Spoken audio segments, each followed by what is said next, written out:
شريك له وأشهد أن محمدا عبده ورسوله أما بعد فأعوذ بالله من الشيطان الرجيم بسم الله الرحمن الرحيم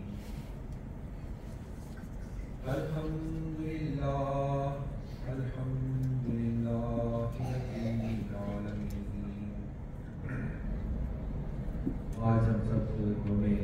خلافت کے حوالے سے یہاں پر موجود ہیں۔ اللہ تعالیٰ کا نہایت شکر اور اس کا احسان ہے کہ اس نے ہمیں اس خلافت کی عظیم برکت سے متمتع فرمایا ہے۔ اسلام میں خلافت کا جو موضوع ہے یہ نہایت وسیع ہے اور بہت اہمیت کا حامل ہے، اور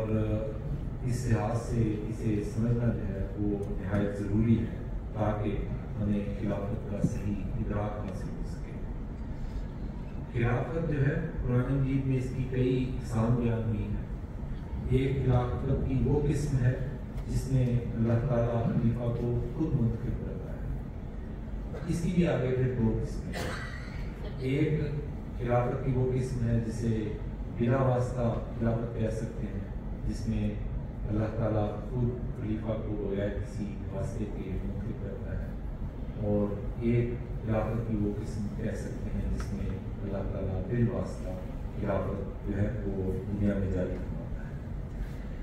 بلا واسطہ وہ خلافت ہے جس میں اللہ تعالیٰ خود خلیفہ کو منتخب کرتا ہے اور اس میں کسی انسان کا دخل نہیں ہوتا۔ اور قرآن مجید سے اس کی کئی مثالیں ملتی ہیں، جیسے کہ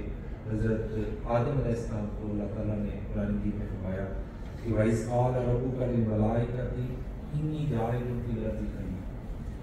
کہ وہ یاد رکھ جب تیرے رب نے فرشتوں سے کہا کہ یقیناً میں زمین میں ایک خلیفہ بنانے والا ہوں۔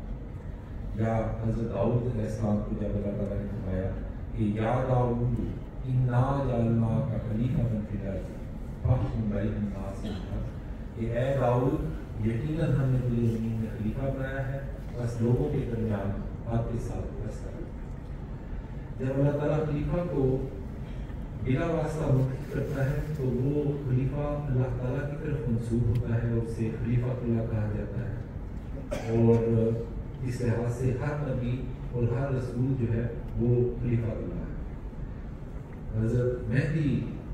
علیہ السلام کے متعلق حضور صلی اللہ علیہ وسلم کی یہ الفاظ حدیث میں ملتے ہیں کہ خلیفۃ اللہ المہدی، یعنی امام مہدی جو ہے وہ خلیفہ اللہ ہوگا۔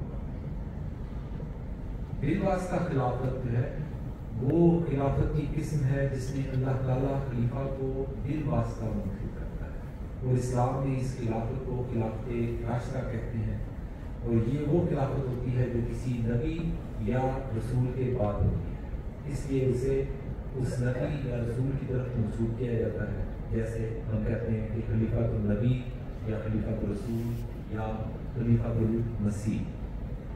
اور رسول اللہ صلی اللہ علیہ وسلم نے اس خلافت کو خلافت علی منہاج النبوہ قرار دیا۔ ہمارے لیے یہ سمجھنا ضروری ہے کہ اللہ تعالیٰ خلیفہ جو ہے وہ کیسے بناتا ہے، اور ہم جو اہلی مسلمان ہیں ہم سب کے لیے یہ سمجھنا اس لحاظ سے بھی زیادہ ضروری ہے کیونکہ اس مبارک میں حضرت مسیح موعود علیہ السلام کی بعثت کے بعد خلافت علی منہاج النبوہ کی دوبارہ بنیاد ہوئی، اور جبکہ ہم خلیفہ سے ایک عہد بھی کرتے ہیں جس کو عہد بیعت کہتے ہیں، تو ہمارے لیے اور بھی زیادہ ضروری ہے کہ ہم خلیفہ کے مقام کا شعور حاصل کریں اور اس کی صحیح معرفت حاصل کریں۔ یہاں بعض باتوں کو سمجھنا نہایت ضروری ہے، اور ایک قسم کے سوالات ہیں جو کہ فیلڈ درمیان کو پیش آتے رہتے ہیں، لوگ سوال کرتے ہیں اور ان کو ان کے جوابات دیے جاتے ہیں۔ تو آج کا یہ پلیٹ فارم ہے اس لحاظ سے بہترین موقع فراہم کرتا ہے کہ تمام اقوام جماعت کی خدمت میں ان سوالوں کے جوابات پیش کیے جائیں، جیسے کہ کیسے کہا جا سکتا ہے کہ اللہ تعالیٰ ہی خلیفہ کو منتخب کرتا ہے جبکہ بظاہر لوگ اس کا انتخاب کرتے ہیں؟ تو اس کا جواب سمجھنے کے لیے ہمیں قرآن مجید پر غور کرنا ہوگا۔ اللہ تعالیٰ قرآن مجید میں متعدد جگہ یہ فرماتا ہے کہ بعض اعمال ایسے ہیں جو کرتا تو انسان ہے لیکن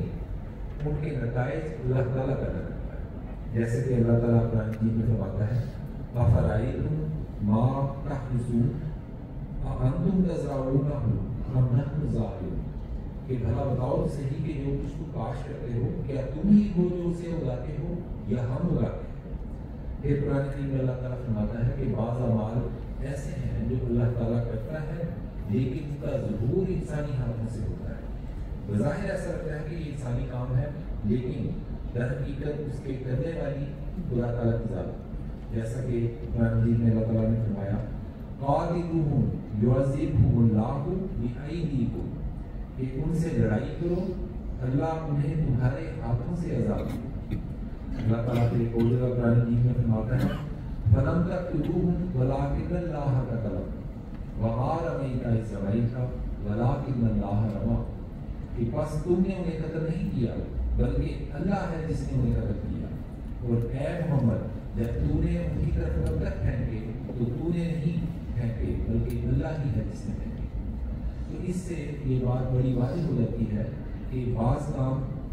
जो है वो अल्लाह के तसर्रुफ से होते हैं लेकिन वो उन्हें अपने फरमाबरदार बंदों के हाथों से ज़ाहिर करता है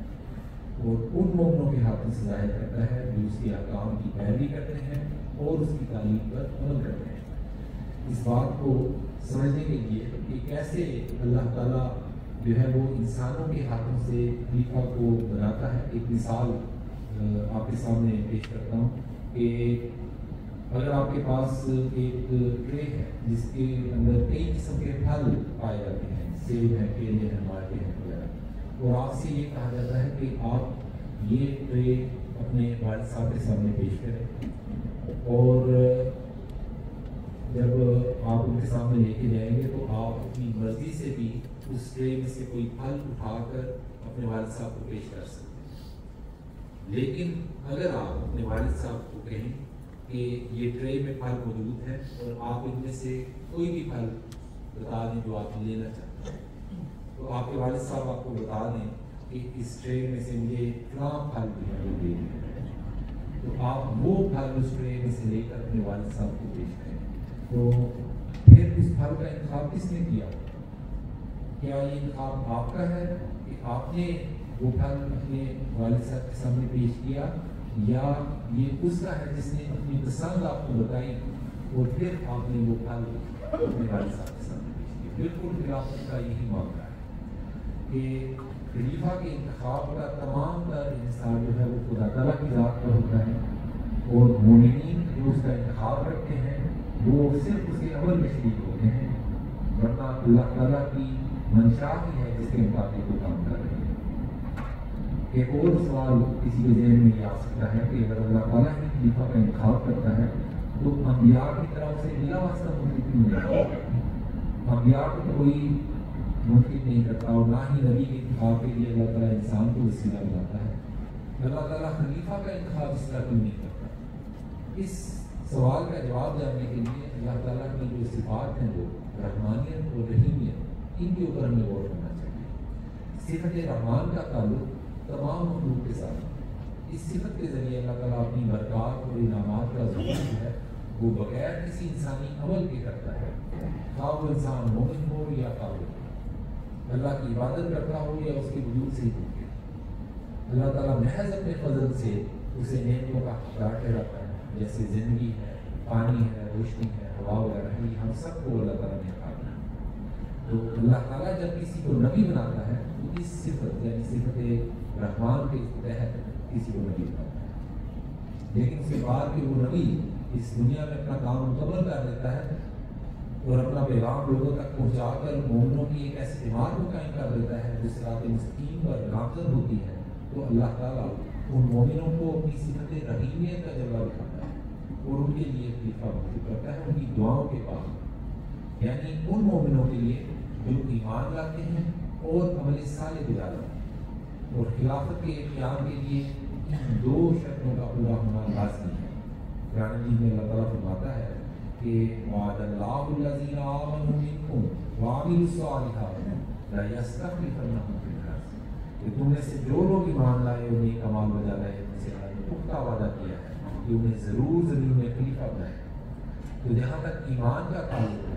उनके इस आयत के अंदर दो बातों का खास तौर पर जिक्र किया है जो कि खिलाफत के लिए दो ज़रूरी शर्तें हैं। उनमें से पहली ईमान है, ایمان کا جہاں تک تعلق ہے تو اس سے مراد اللہ تعالیٰ پر ایمان، فرشتوں پر ایمان، اس کی کتابوں پر ایمان، اس کے رسولوں پر ایمان، یوم آخرت پر ایمان اور تقدیر خیر شر پر ایمان رکھنا۔